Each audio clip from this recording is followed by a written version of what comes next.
Thank you guys for your service. And I mean that. And, for everybody that's watching that's a veteran as well, thank you for your service. That's not said enough, and it is important, and it does mean something. So, pretty good crowd here tonight. It's pretty amazing. Amazing. A lot of people who care about veterans issues, I think. I guess nobody has anything better to do with the government shutdown. I'm just kidding. But yeah, I wanted to, this is not a political event. This is just to celebrate Veterans Day and to honor our veterans. And that's what we're here to do today. Definitely. And I want to talk a little bit about your story. And so, 485 days of combat, killing over 350 enemy fighters on the Pakistan border, wounded 3 times, 2 Bronze Stars, Purple Heart. Tell us a little bit about that 485 days. Well, I'll tell you, we didn't really know what we were getting into when we were tasked to go to Paktika province, which is situated right on the Afghan-Pakistan border, about 5 kilometers from Pakistan, the Durand line. And I think I look back on that period of my life, someone who lived this, and it was surreal to me in so many ways, because my path started, I was just a city kid. I come from a long line of generals or non-commissioned officers in my family. I remember being a sophomore at college. I was an elementary education major at a small university in Clarion in Western Pennsylvania.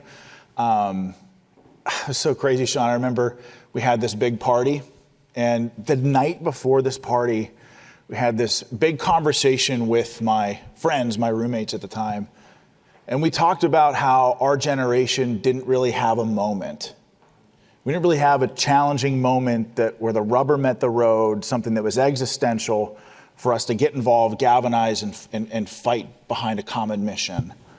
Then we had this big party, and I remember waking up the next morning, laying flat on my back in this rundown college apartment on this rundown college couch, surrounded by crushed Iron City beer cans and cigarette butts. We had this big party.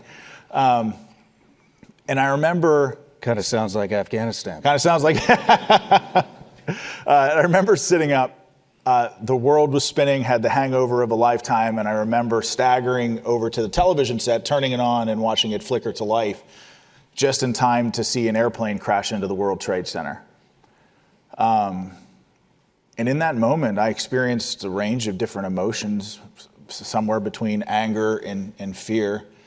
And I remember staggering back from that television set and sat back down on that rundown couch, just transfixed to images of just raw horror as they engulfed our fellow Americans.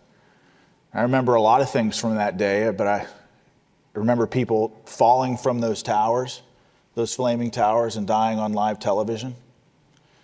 I remember people who were lucky enough to survive that fateful day stagger out of that wreckage covered from head to toe in that thick gray soot. The only thing you could see were bloodshot eyes and a 1,000-yard stare. Everybody that lived through that, I'm sure, remembers those moments. It's as if those moments are seared into our very consciousness, I think, as Americans.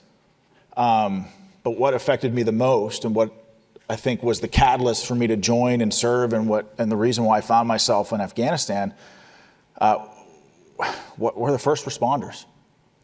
Police officers, firefighters, or just ordinary American citizens who, instead of running away from the flames, I watched one American after the next run headlong into them. And as anybody who lived through 9/11 and watched it play out on your television sets, people that ran into the towers that day to try to save people that they didn't even know, many of those folks never came out again with their lives.